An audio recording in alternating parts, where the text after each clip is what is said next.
अस्सलाम वालेकुम रहमतुल्लाह।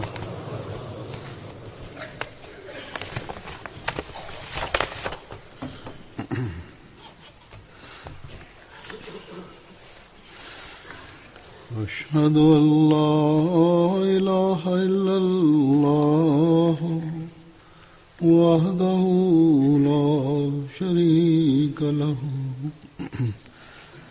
वअशहदु अन्ना मुहम्मदन अब्दुहु व रसूलुहु अम्मा बअदु फ़अऊज़ु बिल्लाहि मिनश शैतानिर रजीम।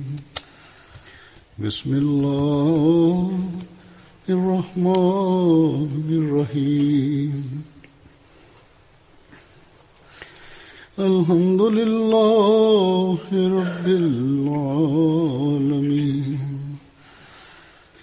अर्रहमानिर रहीम मालिकि यौमिद्दीन इय्याका नअबुदु व इय्याका नस्तईन اهدنا الصراط المستقيم صراط الذين أنعمت عليهم غير المغضوب عليهم ولا الضالين.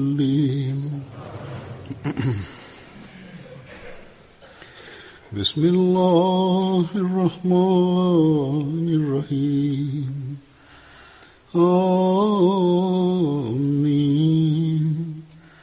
تنزيل الكتاب من الله العزيز العليم غافر الذنب وقابل التوب شديد العقاب ذي الطول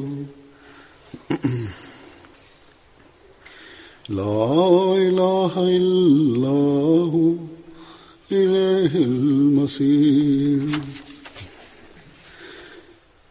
الله لا إله إلا هو الحي القيوم لا تأخذه سنة ولا نوم له ما في السماوات وما في الأرض من ذا الذي يشفع عنده إلا بإذنه يعلم ما بين أيديهم وما خلفهم ولا يحيطون بشيء من علمه إلا بما شاء وسع كرسيه السماوات والأرض ولا يؤوده حفظهما وهو العلي العظيم.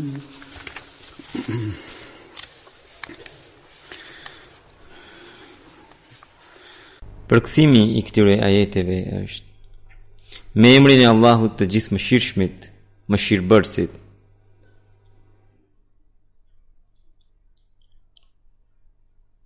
Hamim, i lavdëruar, i madhërisëm.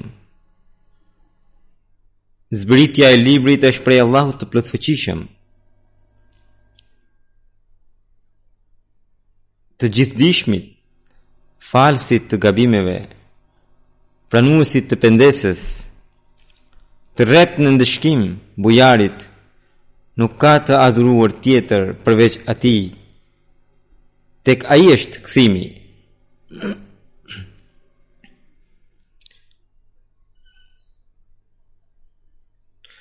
Ajeti 2 që kam recituar është ajeti El Kursi, për kthimi i tij është: Allahu nuk ka të adhuruar tjetër përveç tij, i gjalli, i qëndrueshmi. Atë nuk e zë as dremitja e as gjumi, e atij është gjithçka që gjendet në qiell dhe gjithçka që gjendet në tokë. Kush mund të ndërmjetësojë pranë tij pa lejen e tij? Ai e di atë që është para tyre dhe atë që është pas tyre. Ata nuk mund të zotrojnë asgjë nga dija e tij përveç asaj që ai do. Sundimi i tij shtrihet mbi qiejt e mbi tokën. Ruajtja e të dyjave nuk e lodh atë, dhe ai është i larti, i madhrishmi. Këto ajete që janë të surës El-Mu'min, ajetet e para, bashkë me Bismillahun 4 ajetet e para, dhe ajeti dytë, si që thash, ishte ajeti El-Kursi, që është i surës El-Bekare.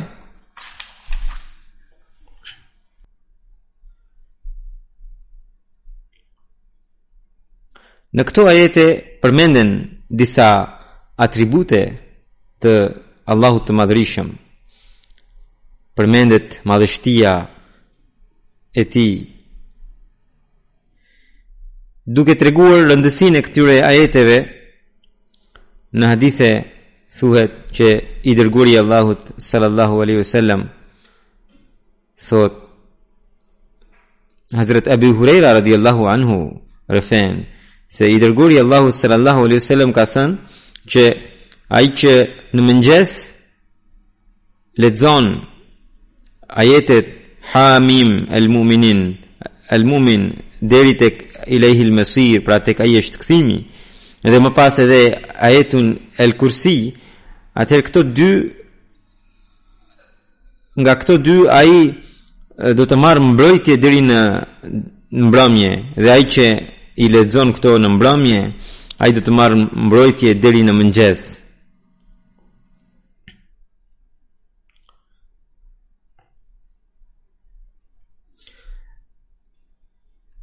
Hamim, që janë ajeti i dytë pas Bismillahut, pra i surës El-Mu'min. Bismillahirrahmanirrahim, për kthimin e dini, pra Rahman dhe Rahim janë dy atribute, dhe më pas Hamim janë muqatti'at, pra shkurtesat, që do të thot Hamid, ha do të thot Hamid, dhe Mim është Majid, pra i lavdëruari dhe i madhrishmi.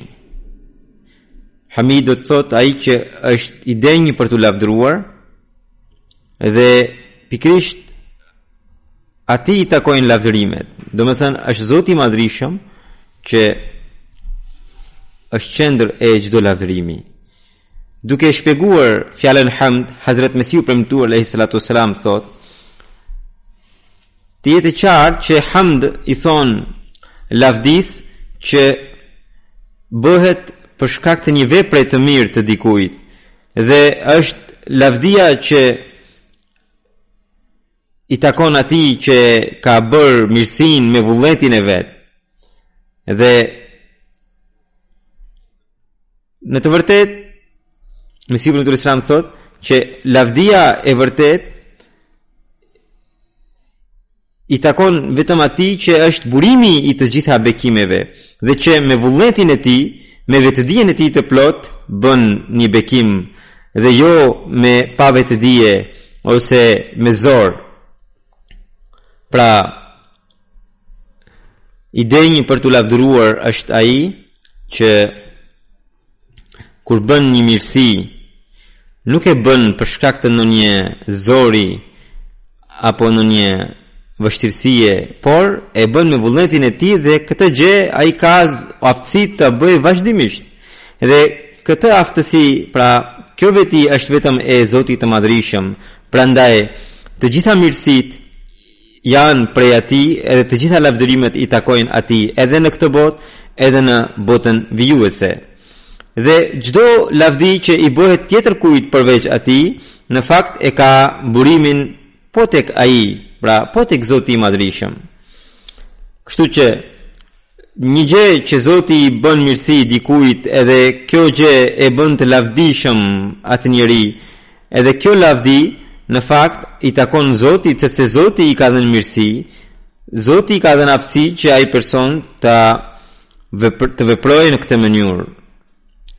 Duke treguar më tej shpjegimin e fjalës hamd, Hazrat Mesiu premtuar Islam thot që hamd është lavdia që bëhet për veprat madhështore të një njeriu të nderuar fisnik, edhe lavdia e vërtet lidhet vetëm me Zotin e Madhërisëm, dhe burimi i çdo lavdie, qoftë e vogël apo e madhe, i takon është Zoti i Madhërisëm, sepse ai është që i ngren të për ulurit dhe i bën madhështor.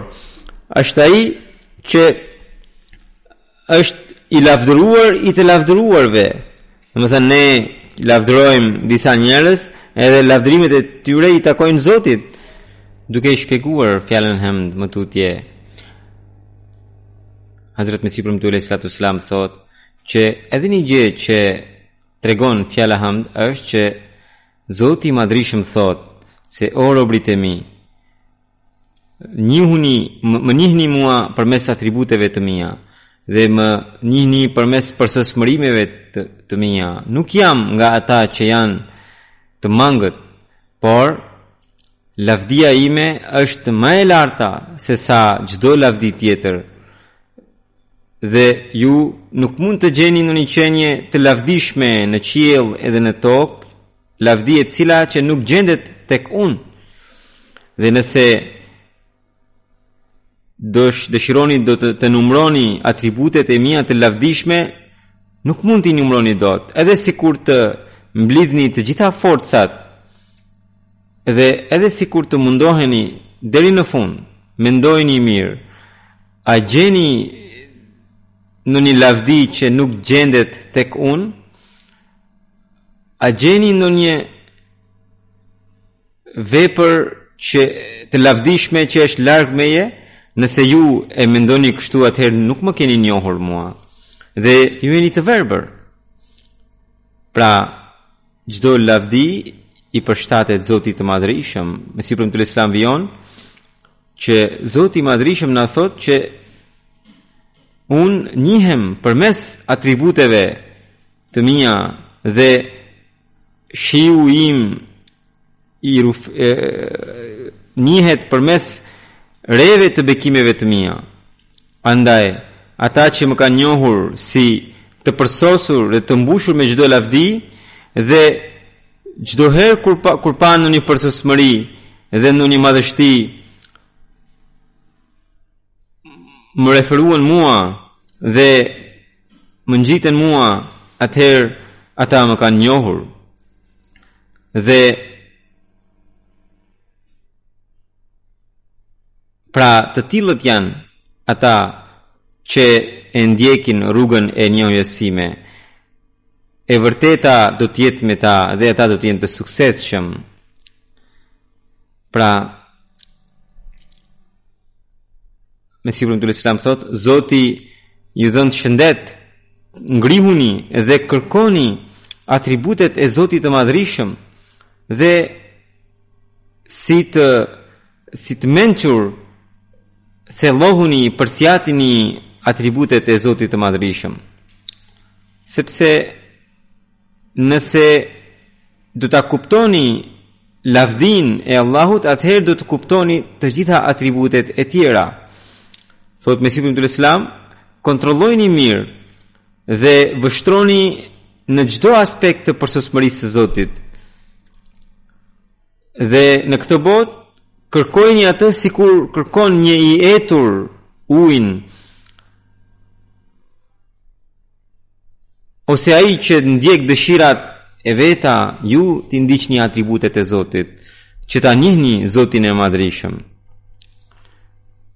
Pra, Mesih Premtu Islam thotë që për ta gjetur lavdinë e Zotit ne duhet ta kërkojmë atë siç një njeri kërkon dëshirat e veta. Dhe thotë, nëse ju do ta kërkoni atë dhe do t'i gjeni përsosmëritë e tij, lavdinë e tij, atëherë ju e keni gjetur Zotin. Pra, ky Zoti juaj është udhëheqësi juaj që është i përsosur dhe është burimi i të gjitha atributeve të përsosura.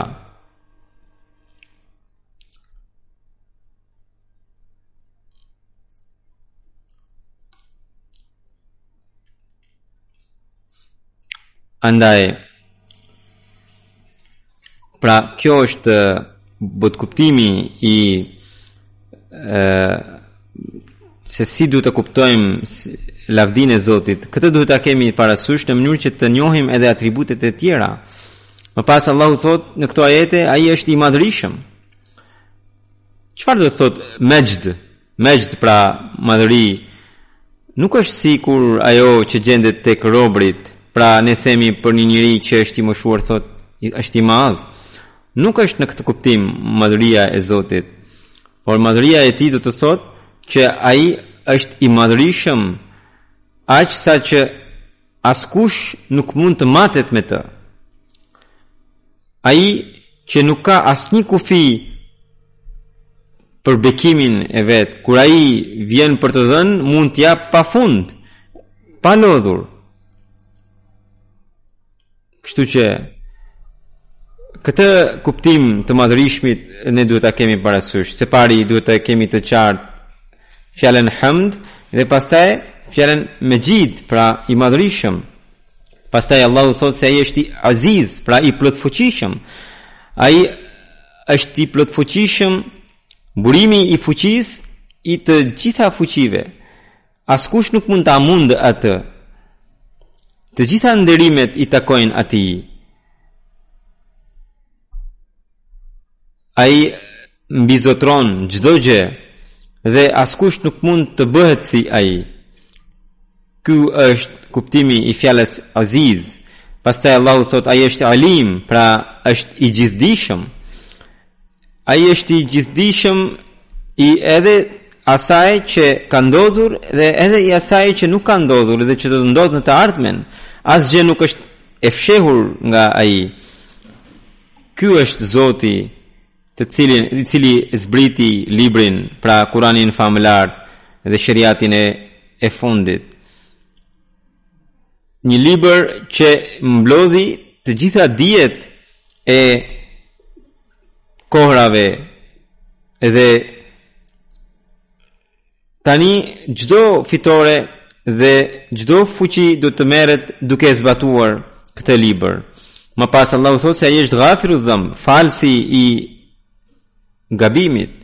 Andaj duhet përkulemi përpara tij dhe duhet i kërkojmë falje atij. Hazrat Mesiu premtoi alayhi salatu wasalam në shumë vende ka sqaruar, ka shpjeguar se ne gjithnjë duhet i kërkojmë falje Zotit për mëkatet tona.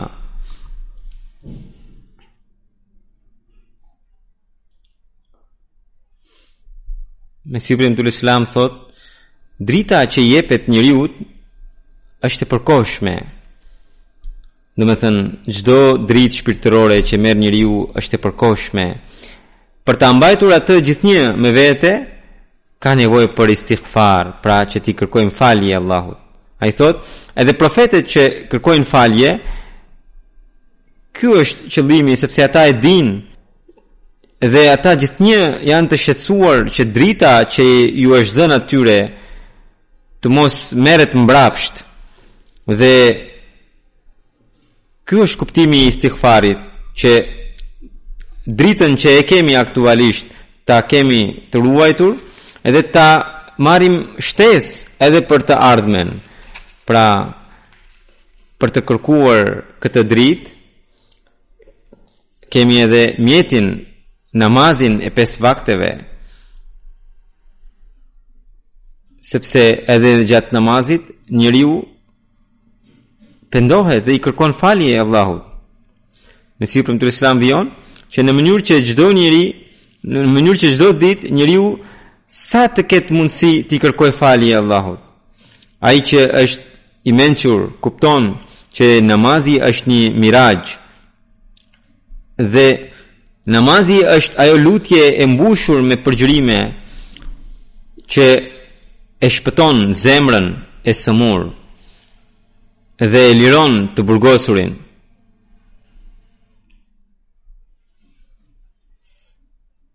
Pra namazi është ai mjet që mund të na shpëtojë nga sëmundjet fizike dhe shpirtërore. Dhe mirë po ai namaz që është i mbushur me lutje, edhe në ato lutje duhet të kërkojmë falje Allahut. Pra kur profeti sallallahu alaihi wasallam na ka porositur ti recitojmë këto ajete, nuk bëhen dobi vetëm leximi, por duhet që të thellohemi dhe të zbatojmë këto porosi deri në këtë shkallë, siç thot Mesiu premtu alayhi salatu wasalam, se si duhet ta mbrojmë namazin ton në mënyrë që edhe Zoti pasaj të na mbrojë ne. Mesiu premtu alayhi salatu wasalam duke shpjeguar istighfarin më tutje në një vend tjetër thot: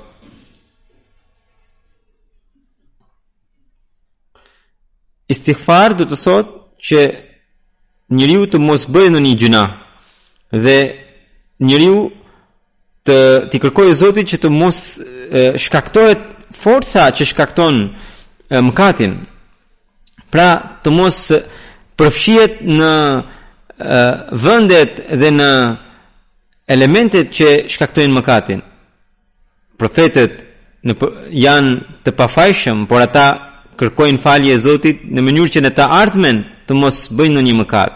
Ndërsa për njerëzit e thjesht, kuptimi i istighfarit është i dyfisht, sepse ata kërkojnë falje edhe për mëkatet që kanë bërë në të kaluarën, dhe Zoti t'i ruaj ata nga pasojat e tyre, edhe t'i fal ato, edhe njëkohësisht t'i ruaj ata nga mëkatet në të ardhmen. Kështu që për njeriu është domosdoshme që ai të jetë i angazhuar në istighfar dhe shqetësime, belat dhe vështirësi, fatkeqësi të ndryshme që bien në botë, në këtë botë. Arsyeja e tyre është që njeriu të shqetësohet për istighfarin, të interesohet për t'i kërkuar falje Zotit.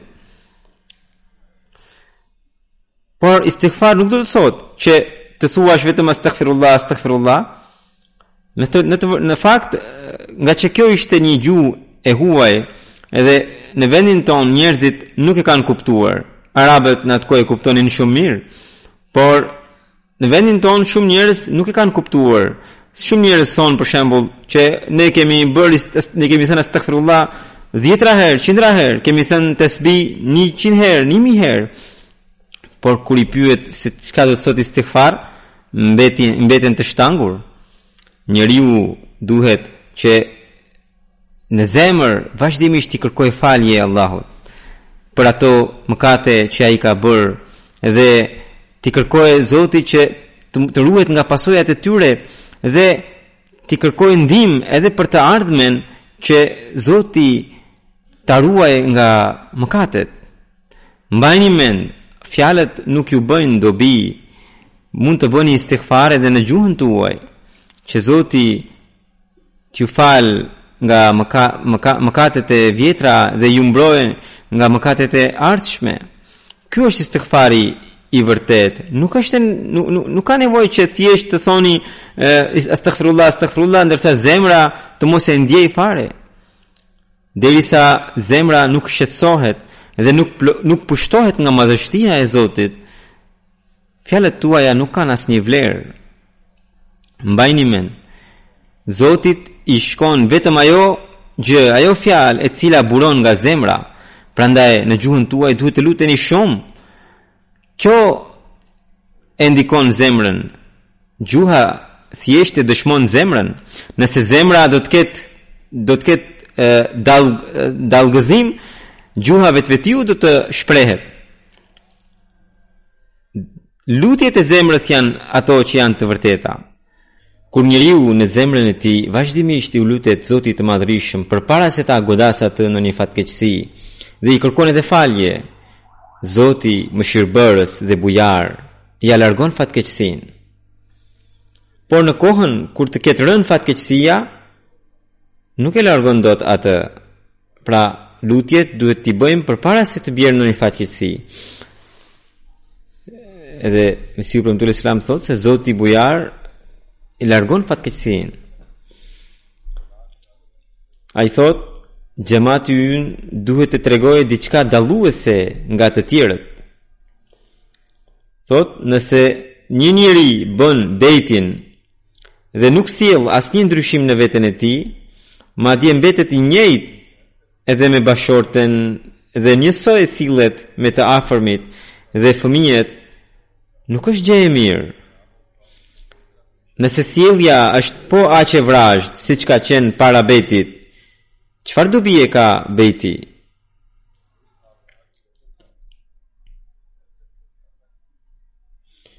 Andaj, thot, duhet që pas bejtit ai të tregojë një ndryshim të tillë që të afërmit, fqinjët dhe të tjerët të detyrohen të thonë, ky nuk është më ashtu siç ka qenë më përpara. Mbajini mend, thot, nëse bëni vepra duke e pastruar veten, padyshim që do të shkaktoni ndikim tek të tjerët. Çfarë ndikimi të fuqishëm ka pasur profeti Muhammed sallallahu alaihi wasallam? Një herë u përhap fjala tek mohuesit që profeti sallallahu alaihi wasallam do t'i mallkonte ata. Ata shkuan në grup tek profeti sallallahu alaihi wasallam dhe i thanë, të lutemi, mos na mallko. Ky është ndikimi i njeriu të vërtet. Andaj duhet që të bëni vepra duke qenë krejtësisht të pastër shpirtërisht dhe t'i bëni për hir të Zotit. Atëherë ju patjetër do të bëni ndikim tek të tjerët. Prandaj kemi nevojë që të kuptojmë realitetin e istighfarit dhe shpirtin e tij. Lutjet dhe tesbihet do ta hyjnë në punë atëherë kur ne do ta përmirësojmë edhe veprën tonë. Njerëzit thonë, më thonin një lutje të shkurtër që unë ta bëj her pas here. Por këto lutje të shkurtra ju ndihmojnë atëherë kur ju të bëni edhe obligimet, kur ju t'i falni namazet në kohët e duhura dhe rregullisht dhe me pasion. Vetëm atëherë edhe lutjet dhe dhikret ju ndihmojnë.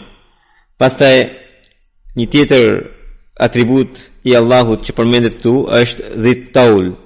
Do me thënë, më fali, dhit taub, që ai që e pranon pendesën.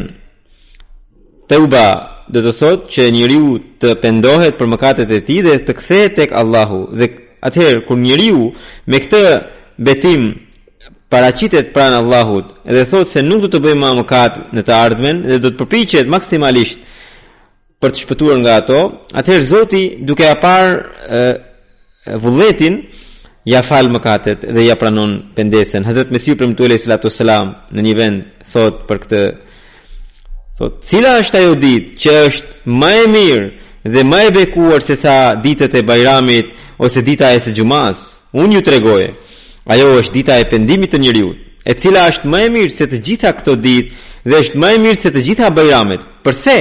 Sepse atë ditë shlyhet llogaria e mëkateve të njeriut, mëkate të cilat brenda për brenda e afronin me zemrimin e Allahut dhe i falen gabimet e tij.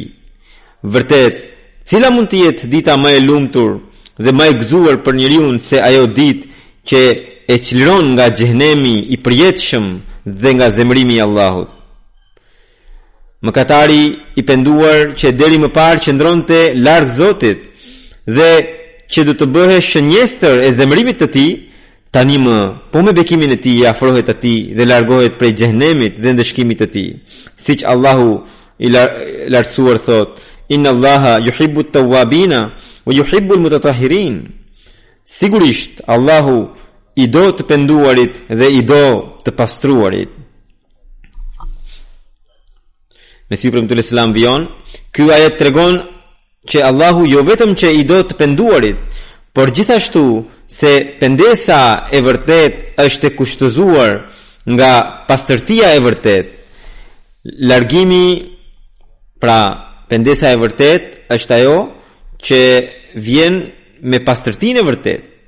Prandaj njeriu duhet të vendosë me vendosmëri që nuk do të bëjë më mëkat në të ardhmen. Kur do të ndodhë kjo, kur do të ketë këtë pastërti, atëherë edhe pendesa pranohet. Thot, largimi nga çdo lloj pa pastërtie dhe ndyrësie është kushti i domosdoshëm. Përndryshe, thjesht pendesa që përbëhet me ca përsëritje fjalësh nuk bën asnjë dobi.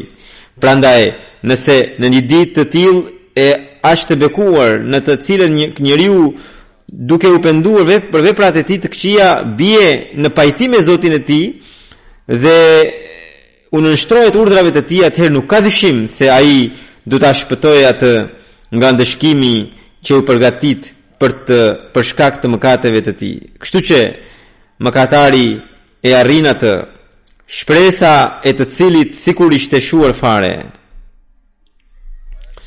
Mesiu premtuar Islam thot, vetë mund të mendoni se një njeri kur zhgënjehet nga arritja e diçkaje dhe mbetet i pashpres nga synimi, atëherë prap nëse e gjen e përmbush synimin, çfarë gëzimi do të ketë? Ai sikur ringjallet edhe një herë.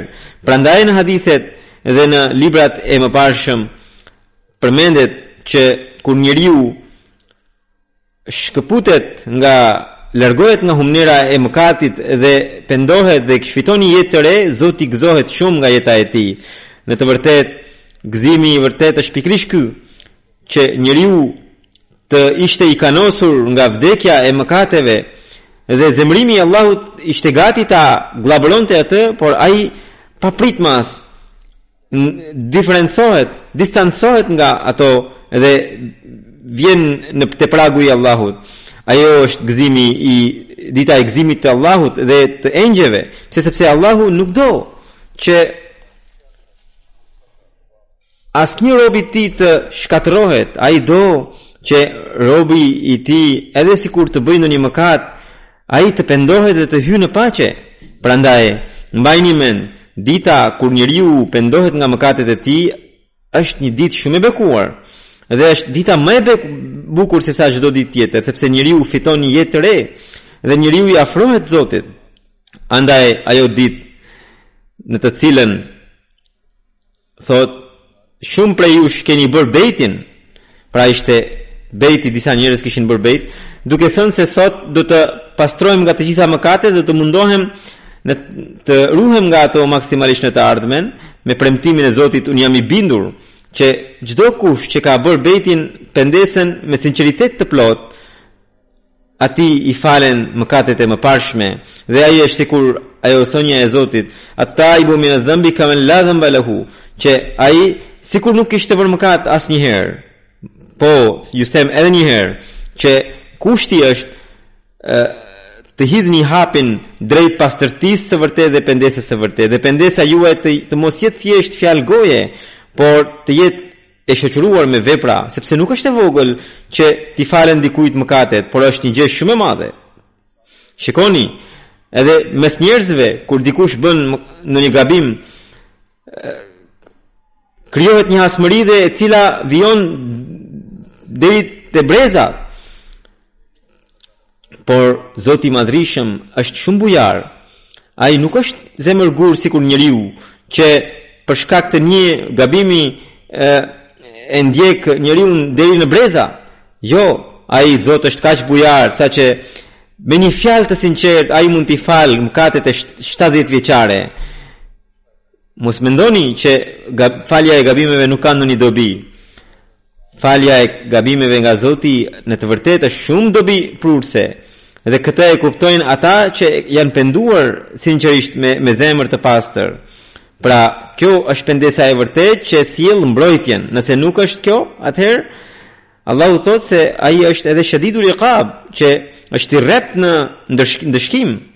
Pra, kur njeriu shpërfill porositë e Zotit, atëherë ai edhe e ndëshkon. Pra, më pas Allahu thotë se ai është dhit taul, që ai është bujar, që jep shumë, për të cilin nuk ka kufi për të dhënë, sepse ai zotron çdo gjë. Thesaret e tij janë të pafundme. Sepse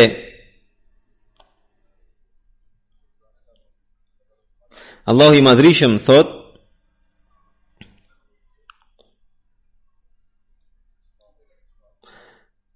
kujtoni këto atributet e mia, atëherë ju do të jeni të bekuar gjithmonë. Asnjë qenie nuk ka këto atribute dhe me këto fuqi, përveç Zotit të Madhrishëm, dhe ne edhe në këtë botë, edhe në botën tjetër, tek ai do të kthehemi. Prandaj kur ne do ta kemi këtë ndjenjë që përfundimisht kthimi është tek Allahu i Madhrishëm, atëherë do të fitojmë edhe forcën, vëmendjen për të bërë vepra të mira dhe për të shkuar drejt Zotit. Edhe kur do ta kemi këtë gjendje, atëherë Zoti padyshim që na mbron. Pastaj është edhe ajeti i dytë, për të cilin Allahu i Madhrishëm një herë tha, pra që është ajeti El Kursi. Në hadithe thuhet që Hazrat Abu Huraira radhiyallahu anhu rëfen se i dërguari Allahu sallallahu alaihi wasallam tha se çdo gjë ka një kulm dhe kulmi i Kuranit është El Bekaria dhe në të cilën ka një ajet i cili është krye ajeti i të gjitha ajeteve të Kuranit dhe ai është ajeti El Kursi. Duke shpjeguar këtë Hazrat Mesiu premtuesi sallallahu alaihi wasallam thot Allahu la ilaha illa hu al hayyul qayyum, do të thënë Allahu është ai dhe nuk ka të adhuruar tjetër përveç atij. Ai është jeta e çdo jete dhe mbështetja e çdo qenie. Përkthimi i këtij ajeti është, thot Mesiu premtuesi sallallahu alaihi wasallam, që jetëdhënësi është vetëm ai dhe qëndrueshmi është vetëm ai dhe nëse vetëm ai që ka jetë, kjo do të thotë që askush nuk mund të ketë jetë pa të. Pra çdo jetë varet nga jeta e tij dhe çdo gjë që është të qëndruar për shkak të qëndrueshmërisë së tij. Duke shpjeguar më tej Hazrat Mesiu premtuesi sallallahu alaihi wasallam thotë që Allahu i Madhërisëm ka treguar dy emra të Zotit, Al Hayy, pra i gjalli, dhe Al Qayyum, i qëndrueshmi. Al Hayy do të thotë Zoti jo vetëm që është i gjallë, por jep jetë edhe të tjerëve, ndërsa i qëndrueshëm jo vetëm që i qëndrueshëm në vetvete, por jep qëndrueshmëri edhe të tjerëve. Çdo jetë dhe qëndrueshmëri e çdo gjëje dhe çdo qenieje varet nga pikërisht këto dy atribute. Dhe fjala Hayy, pra i gjalli, kërkon që ne ta adhurojmë atë. Edhe këtë e gjejmë edhe në surën Al-Fatiha, ku Allahu thotë Iyyaka na'budu, vetëm ty të adhurojmë, ndërsa i qëndrueshmi kërkon që ne atij ti kërkojmë ndihmë, sepse ai jep qëndrueshmëri. Pra, nëse dëshirojmë të jemi të gjallë edhe shpirtërisht edhe fizikisht, atëherë duhet të adhurojmë Zotin e gjallë. Allahu na mundsof që ne të jemi adhurues të vërtet të Zotit. Thot Hayy, fjala Hayy kërkon adhurim sepse ai na ka krijuar. Edhe më pas nuk na ka braktisur, siç për shembull një inxhinier që ndërton një godinë dhe më pas ai edhe sikur të vdes, ajo godina vazhdon të funksionojë. Mirë po Zoti nuk është si një inxhinier. Krijesat dhe njeriu gjithnjë në çdo çast ka nevojë për Zotin. Andaj është e nevojshme që ne vazhdimisht i kërkojmë fuqi i Zotit dhe pikërisht ky është istighfari. Për istighfarin kemi dëgjuar gjërësisht pak më parë që nëse dëshirojmë ta kemi dritën e Zotit në mënyrë të vazhdueshme, atëherë duhet të bëjmë istighfar, duhet të kërkojmë falje Allahut. Pastaj një tjetër temë që përmendet në ajetin Al-Kursi është ajo e shifaetit, pra ndërmjetësimit. Thotë që çdo njeri që lutet për një njeri tjetër, edhe ky është një lloj ndërmjetësimi. Dhe në fakt çdo besimtar duhet ta ketë këtë si veti, që ai të lutet për të tjerët. Pa lejen e Zotit askush nuk mund të ndërmjetësojë pranë Zotit. Sipas Kuranit, kuptimi i ndërmjetësimit është që një njeri besimtari pra të lutet për vllajën e tij, që ai të shpëtojë nga fatkeqësia dhe ati ti përmbushet qëllimi, ti plotësohet nevoja. Kështu që është porosia e Zotit që ai që është më shumë i përulur tek pragu i Zotit, le të lutet për vllajën e tij që ende nuk është i përulur. Sepse edhe ky është një lloj ndërmjetësimi. Prandaj ne shpesh lutemi, pra Mesiu sallallahu alaihi wasallam thotë se unë shpesh lutem për shokët e mi që Zoti i shpëtoft ata. Edhe kjo është pjesë e dashamirësisë së besimtarit. Pastaj në një vend tjetër Mesiu sallallahu alaihi wasallam thotë që gjithë njerëzit janë si një trup dhe prandaj Zoti i Madhërisëm na ka mësuar që pavarësisht se ai është ai që e pranon ndërmjetësimin, por thotë që ju jeni të angazhuar në lutjen për vëllezërit e tjerë, sepse ju keni të drejtat ndaj njëri tjetrit, detyrimet ndaj njëri tjetrit. Në të vërtetë, shifaat, fjala shifa vjen nga shufa, dhe shufa do të thotë çift, e cila është e kundërta e fjalës tek. Dhe njeriu mund të bëjë shifaet pra ndërmjetësim atëherë kur ai bëhet çift me vllajin tjetër, në atë kuptim që për të kërkon mirësinë në të njëjtën mënyrë siç e kërkon për veten e tij. Edhe mbani mend, askush nuk mund të jetë besimtar i vërtet derisa ai ta ketë kuptimin e ndërmjetësimit. Madje feja përbëhet nga dy gjërat kryesore. Një është që të duam Zotin e Madhërisëm, një tjetër është që me njerëzit t'i duam kaq shumë sa që vështirësitë e tyre t'i pandejmë vështirësitë tona, edhe të lutemi për ta. Kjo në fjalë të tjera është shifajt. Kjo është një pikë shumë e rëndësishme. Nëse ne do ta kemi parasysh duke lexuar ajetin El Kursi, atëherë ne do të kemi shumë emocion dhe ndjenja për njerëzit e tjerë. Kur profeti sallallahu alaihi wasallam na ka porositur që të bëjmë, të lexojmë këtë ajete, atëherë për besimtarët, sidomos që ata të shtohen në këto ndjenja, ndërsa në përgjithësi edhe për njerëzit e tjerë. Por fatkeqësisht sot muslimanët vetë po luftojnë njëri tjetrin, janë të etur për gjakun e njëri tjetrit, ndërkohë pretendojnë që zbatojnë Kur'anin dhe hadithin e Muhamedit sallallahu alaihi wasallam. Sidoqoftë, duhet të kemi parasysh që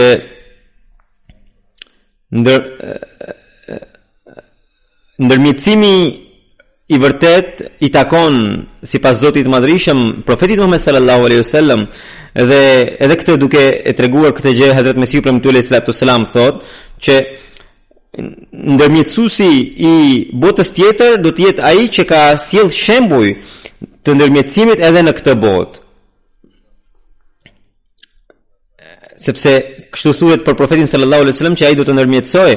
Mesihu premtuar alayhi salam thotë që kjo vërtetohet atëherë kur një njeri të ketë bërë ndërmjetësim edhe në këtë botë.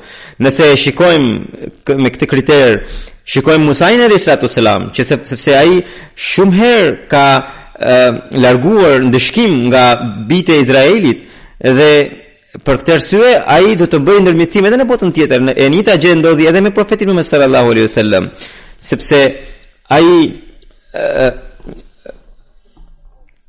pra shumë qartë vërtetohet nga jeta e Muhamedit sallallahu alaihi wasallam që nga ndërmjetësimi i tij sahabët të varfër u bën mbretër. Ishte pikërisht ndikimi i ndërmjetësimit të tij që njerëzit që ishin të zhytur në idhujtari u bën adhurues të Zotit të vetëm. Shembullin e tyre nuk e gjejmë dot. Dhe pikërisht ndërmjetësimi i tij, ndikimi i ndërmjetësimit të tij është që deri më sot ata që e ndjekin atë gëzojnë komunikimin me Zotin, ilhamin me Zotin. Dhe të gjitha këto janë dëshmi që ai ka qenë ndërmjetësues edhe në këtë botë.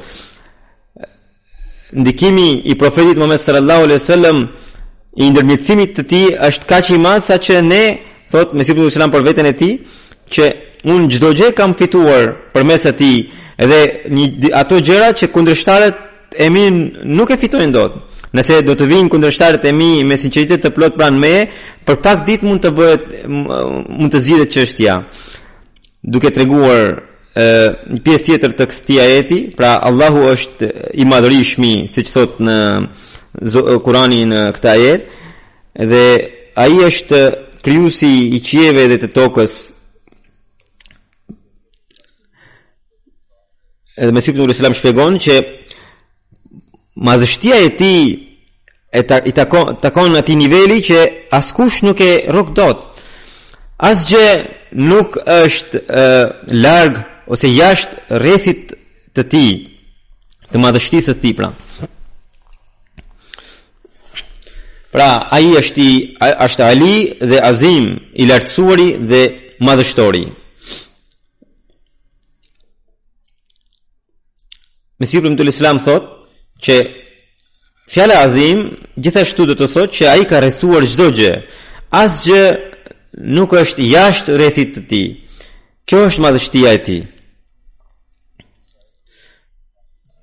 Pjesën e fundit të këtij ajeti e shpjegon Mesihu premtuar Islam në këtë mënyrë. Kursi i Zotit, pra sundimi i Zotit, Allahu thotë që وسع كرسيه السماوات والأرض ولا يؤوده حفظهما وهو العلي العظيم, që sundimi i tij shtrihet mbi qiellin dhe tokën dhe ai nuk lodhet nga ruajtja e të dyve. Pra ai nuk lodhet nga ruajtja e të dyve.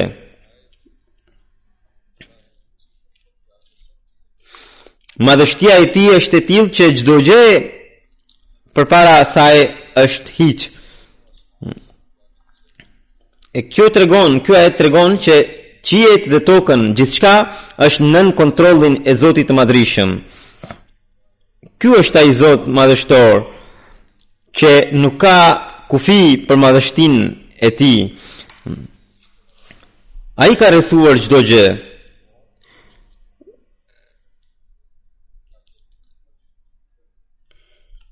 Pra, kur ne do të përsjatim këto gjëra dhe duke i kuptuar këto gjëra, lexojmë këto ajete, vetëm atëherë ne mund të hyjmë në mbrojtjen e Zotit të Madhërisëm. Dhe kur njeriu përpiqet për të ardhur në mbrojtjen e Zotit, atëherë ai përpiqet edhe të përmbush detyrimet ndaj Zotit dhe detyrimet ndaj njerëzve.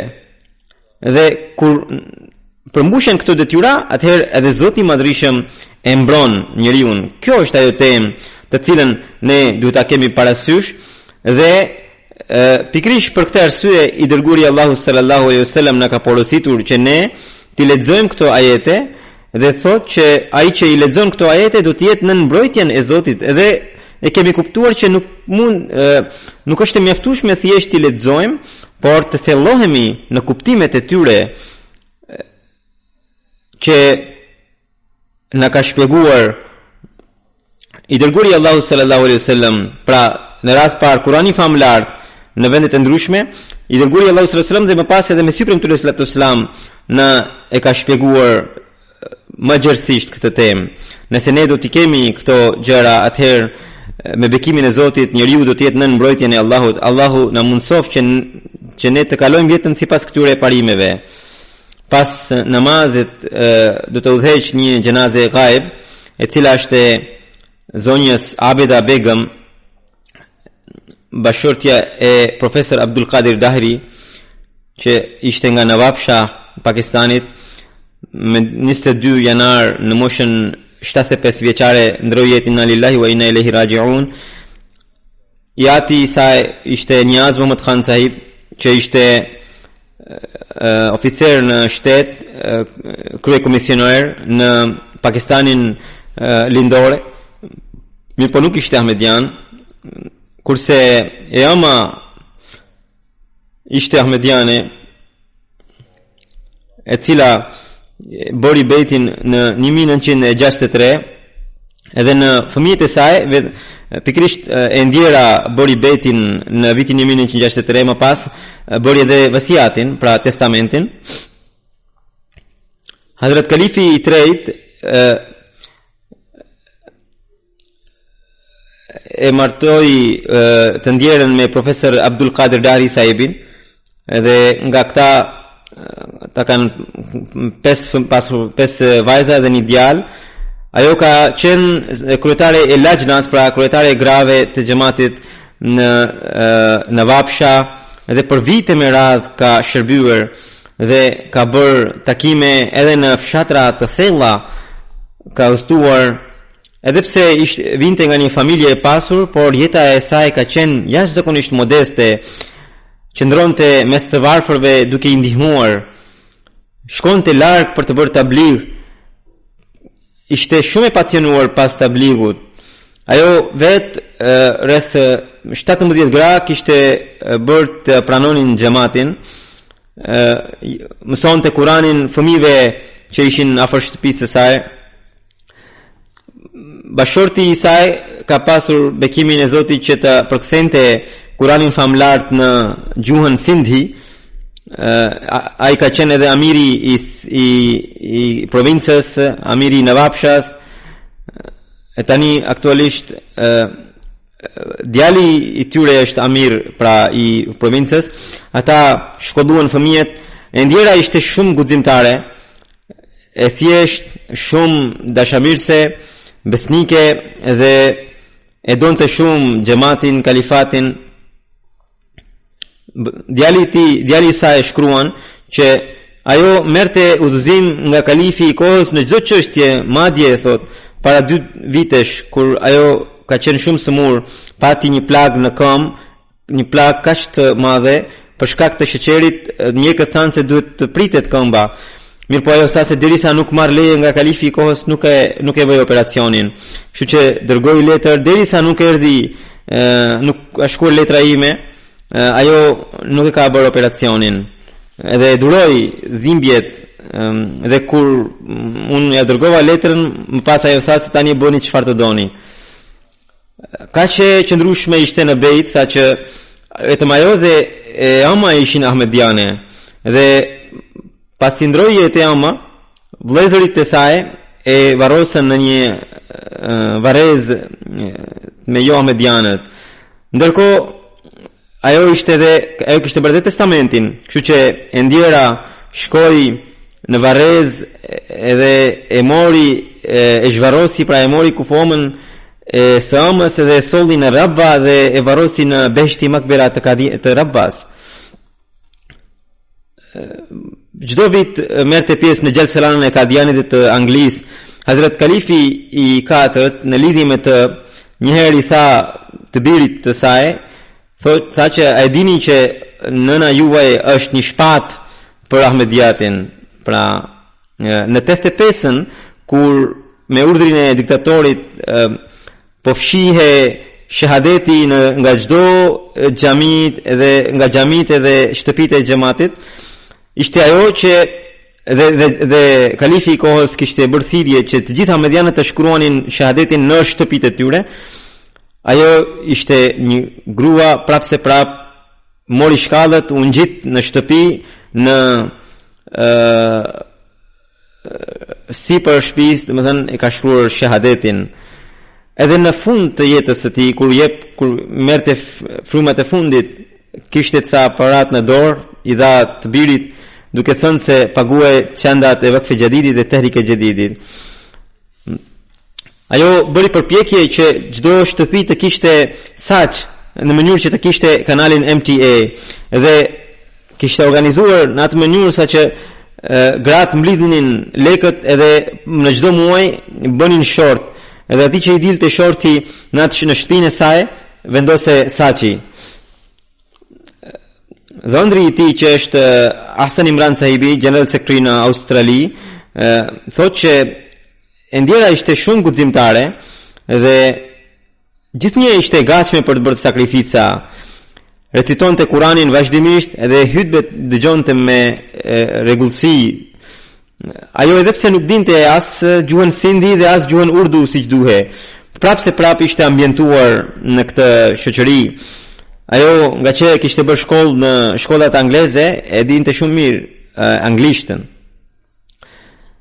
Por arriti të bënte tabligh njerëzit që flisnin gjuhën sindhi. Allahu e mëshiroft dhe ja ngrit nivelet në xhenet, dhe edhe fëmijët e saj i bëft që të ndjekin hapat e saj.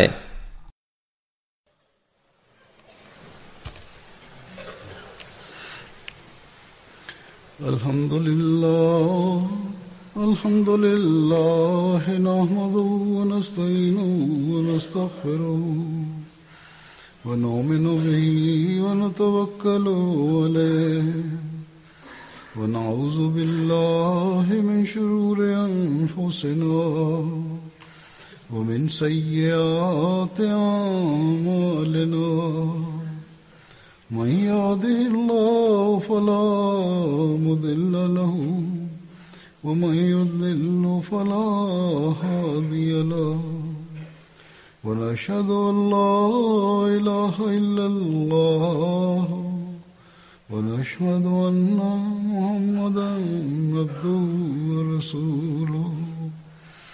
عباد الله رحمكم الله، إن الله يأمر بالعدل والإحسان وإيتاء ذي القربى وينهى عن الفحشاء والمنكر والبغي يعظكم لعلكم تذكرون اذكروا الله يذكركم وادعوه يستجب لكم ولذكر الله أكبر.